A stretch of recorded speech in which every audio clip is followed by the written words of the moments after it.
Today, the Mariners throw Logan Gilbert in the playoffs 1-0, 2.45 ERA, 11 strikeouts.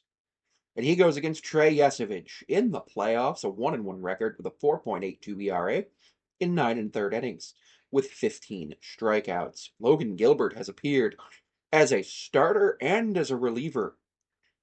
This season, he started 2 games. This postseason started 2 games, appeared in 3, 11 innings pitched, 11 strikeouts, and a 1.27 whip. Yesevich has a .86 whip, but a higher ERA. Yesevich only appeared in 3 games in the regular season. Logan appeared in 25. He missed a few starts with injury, which was not great for the Mariners. The Mariners plan on most likely putting up a lineup that's going to have Julio Rodriguez, then Cal Raleigh, then Jorge Polanco, then Josh Naylor, and then you're going to go either Randy Arozarena or Eugenio Suarez, depending on which one you've decided. And that's your top 6. In 7th, you go Mitch Garver or Dominic Canzone or Victor Robles. In 8th, you go Rivas, and in 9th, you go J.P. Crawford. Jorge Polanco very likely plays as the DH. It's very likely that it's going to be Victor Robles playing in right field today. The game starts at 8:03 p.m. and it will be available to watch on Fox Sports 1, the Blue Jays, SN 590, Univision, TUDN, Mariners, Seattle Sports, 7:10 a.m., Univision, TUDN, and a national broadcast on ESPN Radio. Game starts at 8:03 p.m. in East Coast time, Rogers Center. It's going to be one of those games where anything can happen. If the Mariners can win this game, words that have never been uttered since 1977 will be uttered. And those words are the Seattle Mariners will head to the World Series. The winner of this series faces the LA Dodgers. The winner of this series ensures a date with destiny. And that destiny may or may not also be about the fate of the 2027 Major League Baseball season. The Mariners are a mid-payroll team. The Blue Jays are a rather higher payroll team, just like the rest of the American League East outside of the Rays.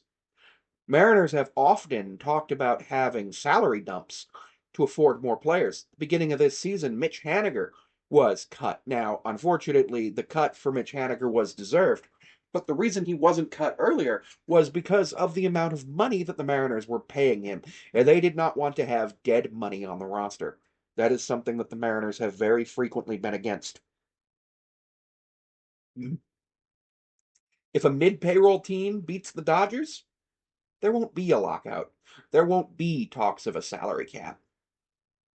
If the Blue Jays beat the Dodgers, we don't know. Because the Dodgers spent more money than anybody in the history of the world on baseball players, and apparently they made all the money back on the Ohtani deal. I don't understand how, unless we're talking time value of money with the 466 million, all that. But yeah, this game is going to be intense. Both bullpens come in rested as there was no game on Saturday. So it's very likely to go Gilbert, Chu, Brash, Munoz, Spire, Bizardo, and the Blue Jays to use their leverage arms as well, unless this game gets out of hand like earlier games in the series have. Cal Raleigh hit his 4th home run of the postseason, becoming the only player in American League history to hit. The only player in Major League history to hit 60 home runs in the regular season and 4 in the post. He tied Aaron Judge for the most home runs in a single season in the American League. Of course, he would still need 12 more to 11 more to break Barry Bonds' record. Or to tie Barry Bonds' record at 73. No, he would break it. He would have 75. I can't do math at midnight, but I don't see that happening even if the Mariners play 7 games in the World Series.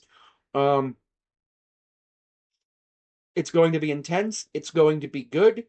And I think the Mariners are going to pull out the win just because the Mariners pitching is better.